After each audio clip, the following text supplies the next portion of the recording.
Hey y'all, you're listening to It's Been a Minute from NPR. I'm Joan, Tracie's aunt, and today on the show, Bad Bunny puts Puerto Rican politics on the world stage. Plus, the marriage of Black and Jewish foods and what brings them together. All right, here's the show. Hey y'all, you're listening to It's Been a Minute from NPR. I'm your guest host, Tracie Hunte. The other day I was listening to the new Bad Bunny album, Un Verano Sin Ti. Ay, Titi me preguntó si tengo muchas novias. And I noticed something kind of amazing. The album only just came out in May, but every song had been streamed hundreds of millions of times. If you do that math, the world has collectively listened to Bad Bunny for 733 years in the past 4 months alone.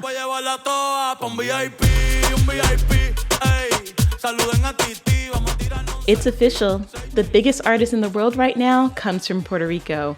And when you dig into his music and what he stands for, the island is very close to his heart. Bad Bunny is now on a world tour, but before he left home, he threw 3 nights of sold-out parties for his people. He also used those nights to bring up some of the biggest political issues facing Puerto Ricans: gentrification, power outages, and women and trans rights. He does whatever he wants. That's Yarimar Bonilla, a political anthropologist from Puerto Rico. But I think in a place that doesn't have sovereignty, in a place that can't choose its destiny, that can't do what it wants, having sovereignty, bodily autonomy, the right to speak the language that you want, the right to curse out who you want, that's not nothing. That is a politics.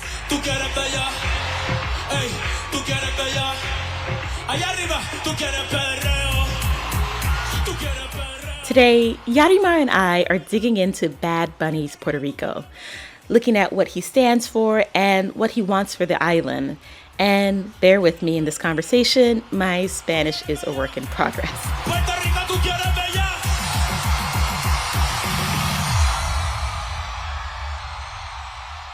So, first thing, I want to talk about these 3 nights of parties that Mr. Bad Bunny had in Puerto Rico.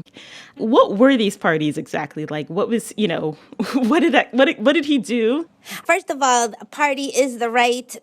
He would be happy that you described it as a party because he said many times, this is not a concert. Esto es un party.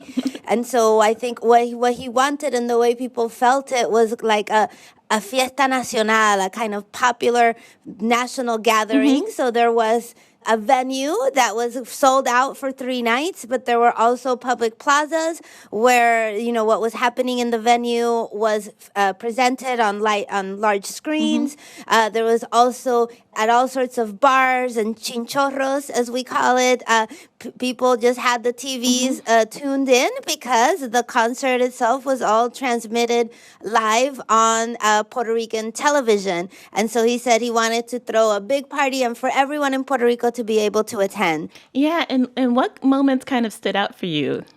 I think just the very beginning, just like when it began, the way he walked out and just, declared, here I am.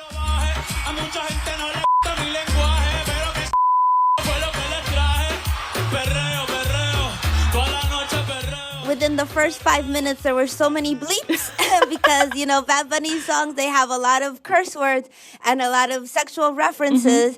And so I think there was a kind of immediate oh my God, this is happening. This is on right. TV, on what is usually very conservative, mainstream local television. Suddenly there were all these curse words, but also all this vernacular, just the way people speak in everyday language.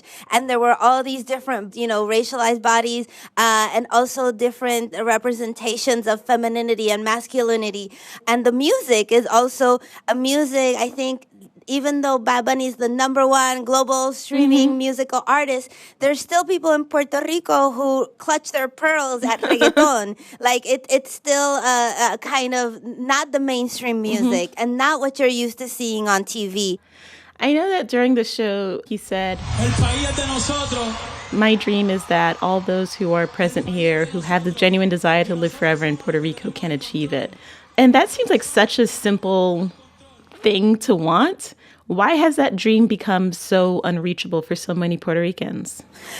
I agree with you. It seems so simple, and yet it is so out of reach for so many of his generation who feel like they're, with the debt crisis and everything, they can't find jobs, or they feel like in order to have a fulfilling career, and to achieve what they want professionally, they have to leave, or to raise their families. There is a crisis of schools in Puerto Rico. Just today I saw the headlines like some mayors want to take over the schools because the local government has just abandoned the schools, and there's schools that have been closed for over 2 years because they were affected by earthquakes and they weren't repaired, and then they were closed during COVID.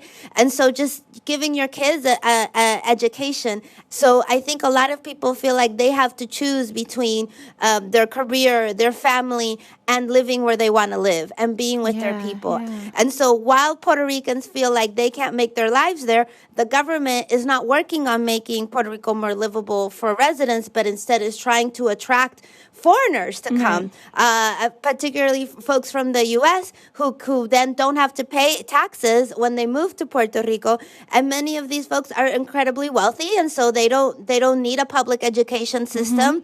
They don't need public hospitals, And so that's the kind of folks that are being attracted to a place where there is decreasing public services and decreasing infrastructure every day. Yeah, I'm glad you brought that up, because people from mainland U.S. have been coming to Puerto Rico claiming these beaches are private property when they build their condos on the beach. And Puerto Ricans have been holding protests on the beaches. They even took away construction materials from one beach after a judge declared that construction illegal. And just to say, the idea of even trying to own a beach just feels like a very American sentiment. Like, how do you own ocean and sand? But whatever. So how are Puerto Ricans resisting attempts to create what you call in your column, Puerto Rico without Puerto Ricans? Yeah, that phrase of Puerto Rico without Puerto Ricans, it's a phrase that came from, I don't know if you remember, in 2019 when people marched in the streets to get rid of the governor. There was a leaked chat between the governor and his friends, and one of the folks on the chat, he said, I've seen the future and it's beautiful. There are no Puerto Ricans. So, and he's never been held accountable for that. So wait, we the can only governor guess said what that, he or means. when the governor's friends? One of his staff members, someone that was who's working with for the Puerto Rican government. Right, said that. And so, people have associated that with the government's efforts to bring, non-Puerto Ricans to live in Puerto Rico. Like, that's the future that they imagine. If you think about a lot of the fantasies, when you look at travel brochures, it's always empty beaches. It's always tapping into this colonial mentality of like, come and conquer this untouched land, you know? And Puerto Rican beaches aren't empty. They're full of people with radios, with food, with big pots of rice and beans. And as Puerto Rico gets marketed more and more to outsiders, there's an attempt to turn Puerto Rico into that tourist fantasy of the untouched private beach, the secluded beach. That's what people want, and when they arrive, they can't find it. They find the beaches full of Puerto Ricans. Yes. So we can look at his lyrics, and on his song El Apagón, he raps saying, damn it, another blackout. Let's go to the bleachers and light up a blunt before I give people a slap. Maldita sea, otro apagón. Vamos pa' los bleachers a prender un blon. Antes que a Pipo le dé un bofetón. Puerto Rico is the only place where he has to travel and set up a gazillion generators to be able to have his show, because he can't trust the electric company. And so the inability to have constant power affects everyone, including him, right? And so I think, he talks to us like he's part of our community. So people would be a nickname for Pedro Pierluisi, who's the governor. And so he's kind of like, let me go smoke a blunt and chill out so I don't, go wild on this dude.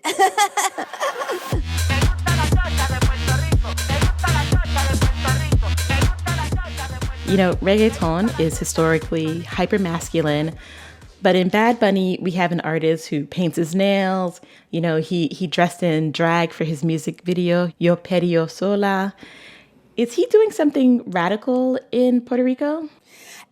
Yes, I think now we've gotten our heads around it. It's been a couple of years. You know, it is possible for him to do all this gender bending because at the end of the day, he is a straight, light-skinned male, you know, and he has talked about it and he has recognized and has taken on more of an ally role, you know, and his concert in Puerto Rico, he was very purposeful about bringing all female artists and trans artists on stage with him, in addition to bringing the old school reggaeton dudes as well. But I think he's the right person at the right time, arriving with this anti-sexist message.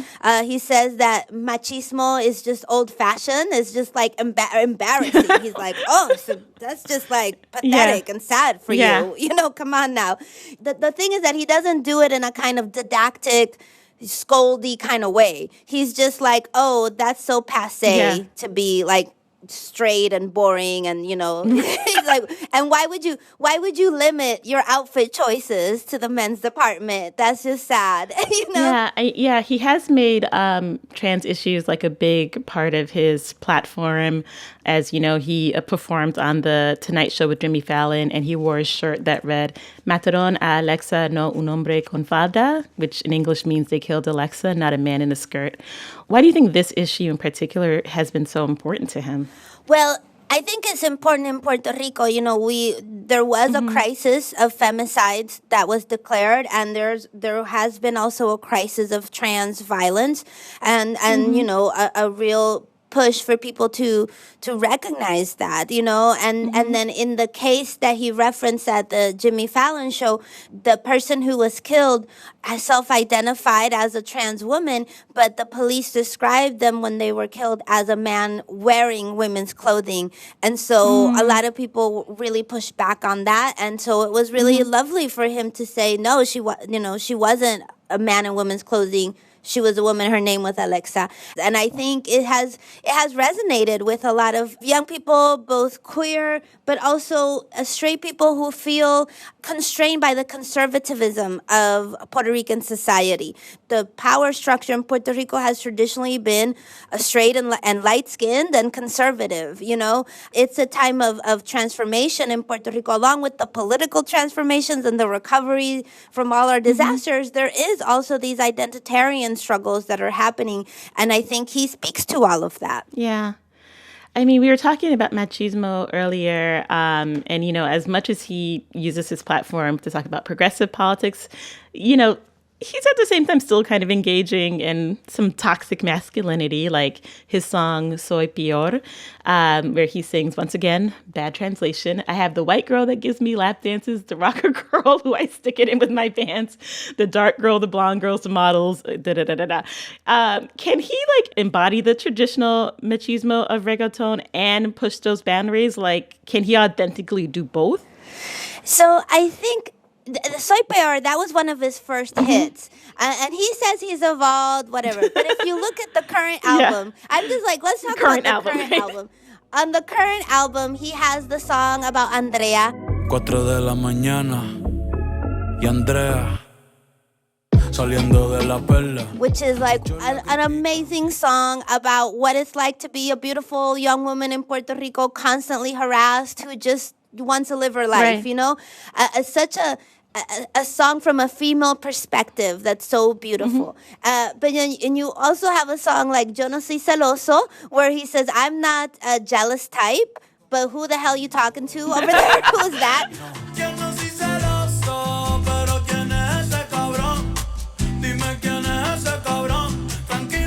He goes back and forth. He's like, I'm not jealous, but who's that? I don't want to be machista. And he says, like, bofetón para mí. Like, I'm just going to slap myself. Right.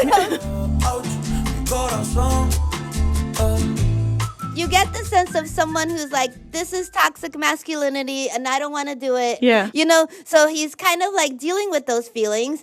I do think that his songs center women's pleasure, you know, so it's not just about women being objects of male pleasure. There is definitely a sexualization of women and a celebration still of, you know, traditional femininity also, you know, it's like, your beautiful big butt is like, you know, what all the songs about women is never about how smart they are. You know? Never. Well, We don't write songs about smart girls. No one does. Well, except Andrea.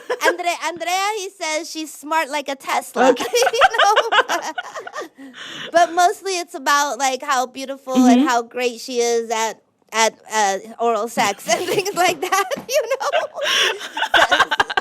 Sorry, NPR listeners. So he challenges machismo while celebrating promiscuity. Yeah. You know, and so... You know, I was talking to a friend about the fact that, you know, among Puerto Ricans, everybody calls him Benito. And I was saying, you know, she was like, well, that's his name. And I was like, yeah, but it sounds like you're talking about your little cousin. Like... Whenever you say Benito, is like, you know, your little knucklehead cousin down the street. And I feel like that's part of that, like, relation, like, you know, that people feel like warmly enough that he's not Bad Bunny necessarily, he's Benito. And he does feel like a cousin. Yeah. I had a friend who said, you know, I feel like he's just that cousin who made it big and doesn't have time to answer your texts anymore, but you're not mad because you know he's busy. Right. You know? I love that. I think a lot of us, we feel that familiarity partly because we know his history and we feel like we know him. Like people say to me, they say, "Oh, you're a big fan of Bad Bunny." I'm like, it's not that I'm a fan, it's that I just love him. I just care. I just wish the best for him. Yeah, you know? yeah. And we love how he represents us, how he's always so proud to be Puerto Rican. We love how he always speaks in Spanish without any embarrassment. And when he's asked about it, his responses are so refreshing because he says, you know, gringo artists have done this forever. They travel the world and speak in English wherever they're interviewed. Yeah. So I travel the world and speak in Spanish wherever I'm interviewed. And it's like, oh, you know, like he makes it seem so simple. Or sing about different things. Like he's still singing about, you know, going shopping at the local mall in Puerto Rico or going to the local beach and going to the west side of the island. His lyrics are so rooted in Puerto Rican daily life, and yet they resonate with the world. I think precisely because they're so authentic to a specific experience. People seem to like it, even if they're not from Puerto Rico. Yeah. Yarimar, thank you so much. This is such a great conversation. I'm so glad that we got to chat. Thank you. Anytime. Yarimar Bonilla is a political anthropologist and the director of the Center for Puerto Rican Studies at Hunter College. We're going to take a quick break, and when we get back, we're exploring Koshersoul, the marriage of Black and Jewish foods and what unites them. We'll be right back.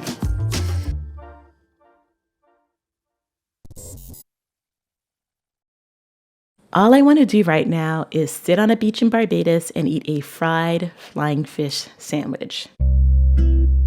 If there's a greater joy to be had in this world, I haven't met it. This is my favorite thing to do when I visit my family in Barbados, and it's not an experience easily replicated anywhere else. First of all, it has to be made by this one lady who sets up her cart at the beach. She fries the fish to order and then tops it with a vinegary green cabbage and onion salad, pepper sauce, mayo, and ketchup. And although flying fish is abundant in Caribbean waters, it's mostly only eaten by Bajans, and you're not going to find it in most grocery stores up here in New York City. It's sometimes frustrating how food is fixed in a location, a memory, an experience not easily reached. But food also ties you to your history, your heritage, and your family. We are what we eat, after all. My next guest, Michael W. Twitty, has deeply researched his food histories and wants us to think more about our own. His latest book is called Koshersoul. Koshersoul is about my journey in the world of Jewish peoplehood, but it's also about the food cultures of the African Atlantic and Jewish diasporas in conversation with each other. I talked to Michael about how survival, care, and resistance are baked into food, and why sharing our knowledge of foods with one another is so important. So I think a lot of people would look at your recipes and call what you do like fusion, like Black Jewish fusion food. But you don't seem to like that word. You wrote, sometimes two food traditions have nothing to say to each other. Other times they cannot shut up as they make love. What do you think Black food and Jewish food have to say to each other? A lot. It's a lot about migration and exile. I think there's a tendency to think of Jewish as one thing and Black as another thing. And many people in the Jewish diaspora, their relationship with the Americas was negotiated and navigated by the communities of African descent. To be Jewish is constant negotiation with the place we're from to the place we're going. And to be African American, to be African Atlantic is a very similar thing. So if you consider the fact that these two diasporas have been in many of the same places at the same time, how could they not cook together? How could they not eat together? How could they not have the same ingredients and some of the same leanings and troubles and understandings? So unraveling all of that is what Koshersoul really is centered in. I mean, so personally for you, how have you brought them together?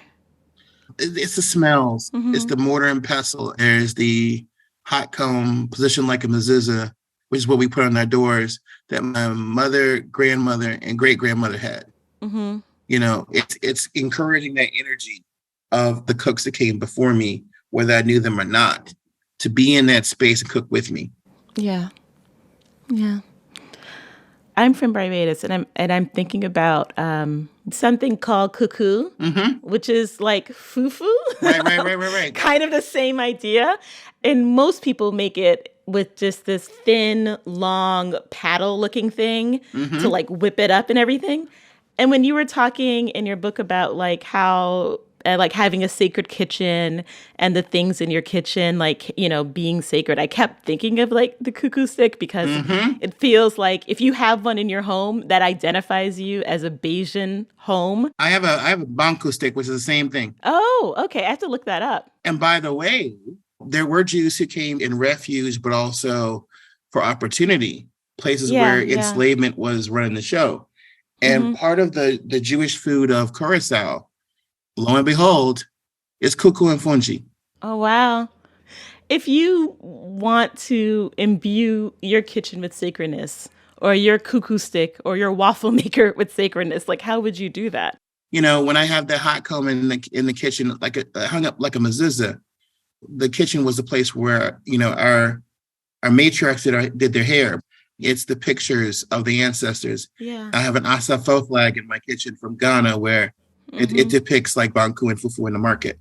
But also it's where my mother's recipe is preserved in her hand and where, you know, I teach the younger generation things that I learned. It's a meaning, it's import, it's symbolism. Yeah. You know, Jewish food does have a lot of rules. You're right. Like part of that comes from a desire to be pure and to connect to food traditions that have been passed down for generations. But like there's obviously a tension when it comes to introducing new kinds of food into the Jewish cookbook, so to say, basically how you end up with like kosher jerk chicken. What is a rule that you follow with conviction? Well, I mean, there's 613, so I guess I have a lot to follow with conviction. 613. If you told me like 100, I would have been like, oh, okay, yeah, but 613 is blowing my mind a little bit. And it's all the mitzvot, it's all the commandments. They're kind of like holistically linked. Jewish peoplehood isn't really centered in the idea that we all of us follow the rules all the time. It's more centered in the idea that we understand that there are rules. Yeah. But for me, like Passover, I guess, I'm Machmir of the Machmir on Passover. I'm like, no joke. I foil down my counters and cover them with plastic and blowtorch. Wait, what are you blowtorching? You blowtorch the stove and the sink. You have to get rid of every single possible crumb of bread or leavened anything before you can use that kitchen for Pesach. I'm telling you, the feeling of coming down the stairs to see your gleaming kitchen before it gets completely wrecked making dinner for 3 days the morning before Passover is the most satisfying thing you'll have. Right. I mean, it's like the Jewish equivalent of like the Christmas tree on Christmas morning. Right. Just coming downstairs and saying, "Oh my gosh, how beautiful, how clean my kitchen looks." The Jewish Christmas tree is a beautiful, clean kitchen. Yes. Yeah. So I'm glad you brought up Passover, because my next question is about the Seder plate. And you write like this really beautiful description of the Koshersoul Seder plate that you use. Can you just, for our listeners who are unfamiliar, can you explain what a Seder plate is and how you've designed your Koshersoul Seder plate? A Seder plate is the central ritual object on Passover. It tells a story through 5 to 6 specific ingredients. So one of which is the hard-boiled egg, which symbolizes the spring, and the lamb shank, which symbolizes the simple sacrifices, and haroset, which is a mixture of fruit, nuts, and spice. And so all these symbols really are part of telling the Passover story. So this is a symbol of liberation, exodus, resistance. And so for me, mine has okra to symbolize our African heritage. There's the chicken bone instead of the lamb's shank bone because of the relationship between chicken and African Atlantic spiritualities. And you can keep going. I mean, you could put bami on there if you're Jamaican. You could put kalaloo on there. Collard greens are my maror. You could put kalaloo or something else if you want to. Salt water in both traditions. Here, salt water, the tears of the Israelites. And here it's the tears of the enslaved, but also the waters of the Middle Passage. Yeah. But the idea here is that people should be able to see themselves in this very universal narrative. It is meant to be shared by all people who find themselves oppressed, marginalized, and exiled. Yeah.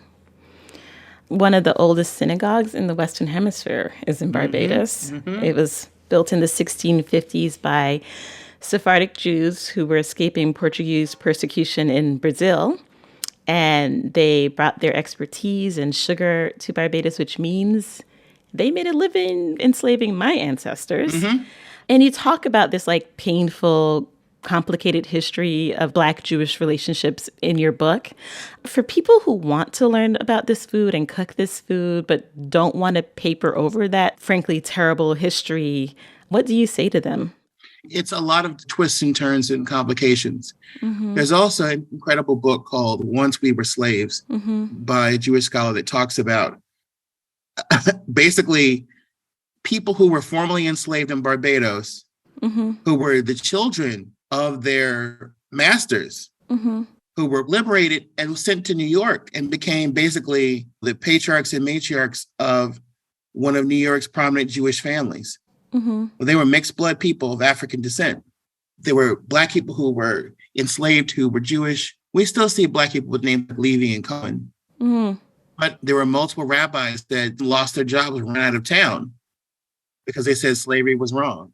In some of the same spaces that, had a generation before had supported the slave trade through their membership, like Toro Synagogue in Rhode Island. A generation later, these same spaces were being used to harbor people who were running away from enslavement. It's a very complex narrative, especially coming from a people where we have the saying, now we were slaves, next year may we be free. But I also say this, Judaism is interesting in that among all of these faith traditions, there's also the one that makes room for things that are problematic. In Judaism, we say we wrestle with God. Do we choose to make the world a better place? Do we choose to commit acts of tikkun olam or world repair? That's what's on us. And so I really value that. So you've talked about how food alone won't save us. Just because someone likes Black Southern food doesn't mean that they respect the people making the food. It needs to be deeper. It's because they want everything to be white. Doesn't mean they want no black pepper in their food. Dude. Look, you need some garlic powder, some Lawry's. You need some adobo. All of it.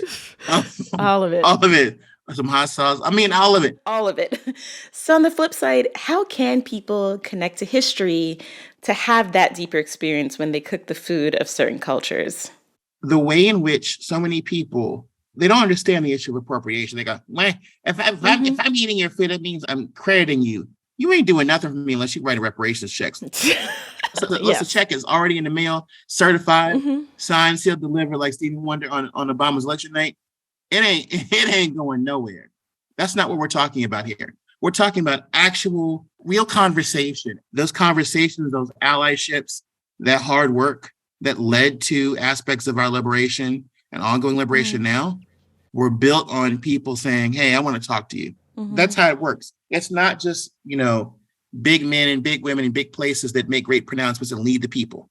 It's everyday people like you and me who decide to break down those walls and say, all right, I'm tired of feeling so isolated and vulnerable.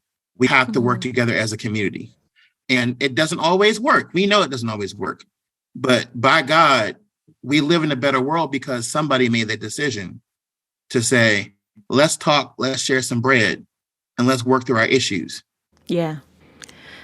Something that resonates with you is legacy. What kind of food legacy do you hope to leave behind? I guess I want to leave behind a conversation. I would love to do a folk school. Folk schools taught everything from nonviolent resistance to some of the folk culture and storytelling and music. And I want to do the same for food and growing things and using those things as a means of resistance. Well, how would we use these things as means of resistance? I mean, the very fact that you and I said cuckoo and fungi means that somebody in heaven is laughing. Yeah. Because the Bukra didn't get all of it. The resistance is real. We're living it. We're also telling our stories on our own terms. That's resistance. When we make our food, we tell the story of how the food got there. We're repeating our history. Being able to know your own history and tell your own story and pass it on to the next generation, but also affirm that this is who you are, this is who I am, and this is the ground on which we stand and the shoulders we stand on. Yeah. That's where it starts. Now, where it goes to is decolonizing the diet. Yeah. But we should never take for granted our storytelling, our resistance against amnesia.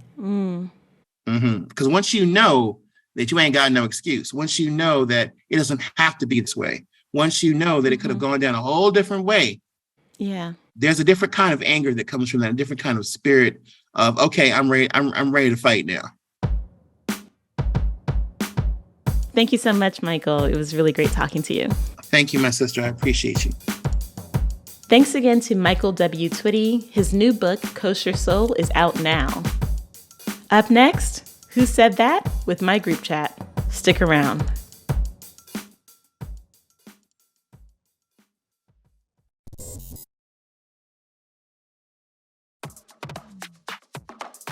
We're back, and I'm here with Alana Casanova-Burgess. She's a producer and the host of La Brega from WNYC and Futuro Studios. Hello, hello. And Rebeca Ibarra, host and producer of The Refresh from Insider. Hi, Tracie. Hi, Alana. And I'm so excited because not only are these women fantastic journalists and radio makers, they're also two of my closest friends. It's the group chat come to life. Whenever I feel like I haven't gotten enough attention in my life, I will open up the group chat and just start making a voice memo. And then you guys pay attention to me, and it's great. Listeners, the record is 8 minutes. No. 10. Memo? 10. It's 10. Oh. We've had a 10-minute voice mind. memo. I stand corrected. And I believe it was from me. Yep. I think that's accurate. It was delightful. Nobody wants to hear about this. No one wants to hear about this. But okay, we're super close. We're buddies. We're chismosas. But are you two willing to set all that aside and compete? Absolutely. Bring it. So we're here to play a game called Who Said That? Okay, here are the rules. I'll share a quote you might have heard in the news this week, and you have to guess who said that or what it's about.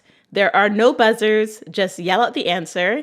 There are 0 prizes, just bragging rights, and the title of Queen of the Group Chat. What? Please be aware, I will clown you if you get 0 points.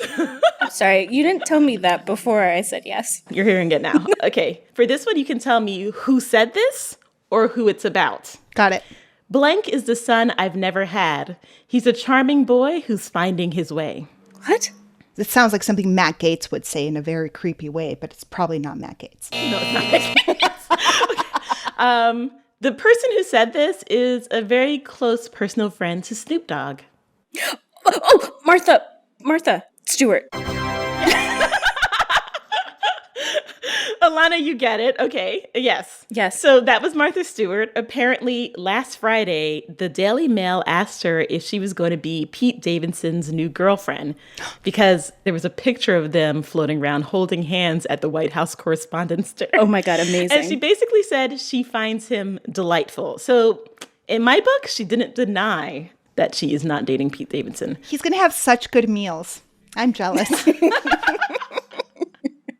This is like a meme. Well, I think, Pete Davidson is definitely a meme boyfriend at this point. Yeah. You know, he's just dating all these amazing women. And I mean, obviously, why wouldn't Martha Stewart snatch him up? She can. She will. She has. Yeah. Maybe. You heard it here first. All right. So number 2. Okay, you have to tell me who said this one, all right? Whew, okay. No, you can't just let it flow. The crew is, you know, you're not on your own in a hotel room. You're being hounded by a bunch of blokes carrying things. I don't know who the actor was, but maybe he had an intimacy coordinator accidentally at home. I need a hint. I'm terrible at this game. A major clue is the fact that this person said blokes. So this is a British person. I'll give you a hint. She's a dame. Dame Judi Dench? Nope. Helen Mirren? I'll give you one more hint. She played a nurse, a homeless woman, and an angel in an HBO miniseries. Oh, man. Rebecca, I really thought you would get this. Angels in America. I know, but I'm completely blanking on her name. Sorry, Rebecca. It's Emma Thompson. Oh, my God. I love Rebecca. You were just like, I know it. Yeah. I was picturing her haircut, you know, that short blonde bob. Mm-hmm. Yes. So that's Emma Thompson. She was responding to actor Sean Beam, who last week said that having intimacy coordinators spoil the spontaneity of scripted sex scenes. Does he know there's an option to just not say anything? There is an option to not just say anything. Yeah. I did read that quote last week, and it was so distressing to think about him, like, letting it flow in a work environment because they're workers, not lovers. He's like, listen, let's just wing it. Who knows what'll happen? That's part of the excitement. Like, no. All right. Okay, so this is a 2-parter. It's worth 2 points. First, someone needs to fill in the blank and tell me who said it. Oh my God, it's like an algebra question.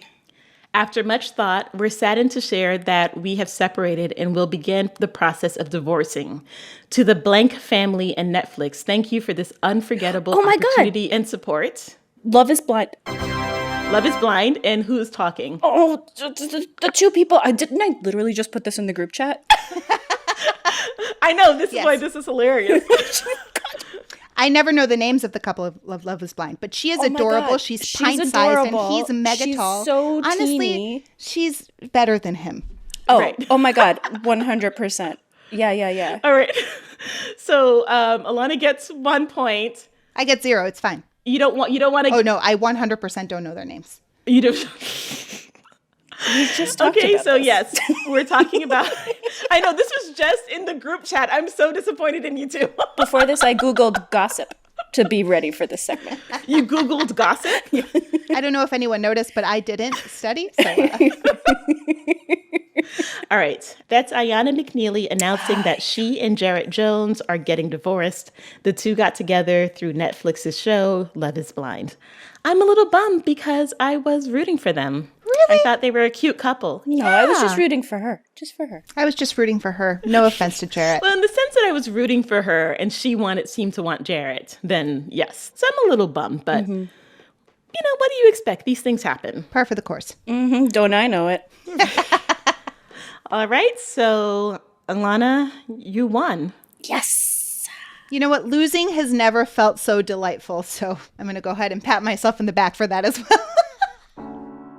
Thank you guys so much for doing this with me. I really appreciate it. Thank you so much, Tracie. Thank you. You've been so great on this show. Thanks, Alana. This episode was produced by Barton Girdwood, Andrea Gutierrez, Leah McBain, and Jessica Mendoza. Our intern is Ehianeta Aragon. And I want to pause for a moment to shout out Ehianeta. This is their last week with us as an intern. Ehianeta, you have been a vital member of our team, and we will really, really miss you. Engineering support came from Andy Huther and Kwesi Lee. We had fact-checking help from Sarah Knight. Our supervising editor is Jessica Placzek. Our executive producer is Verilyn Williams. And Anya Grunman is NPR's Senior Vice President of Programming. And listeners, this is my last week as your guest host. Hosting this show has been a highlight in my professional life. This team is amazing, and I loved hanging out with all of you these last 3 weeks. But I leave you in good hands. Joining the show in the coming weeks are two co-hosts you're already familiar with, Elise Hu, who last hosted the show in June, and Andrea Gutierrez, one of the producers of It's Been a Minute. Thank you all for listening. I'm Tracie Hunte. Take care.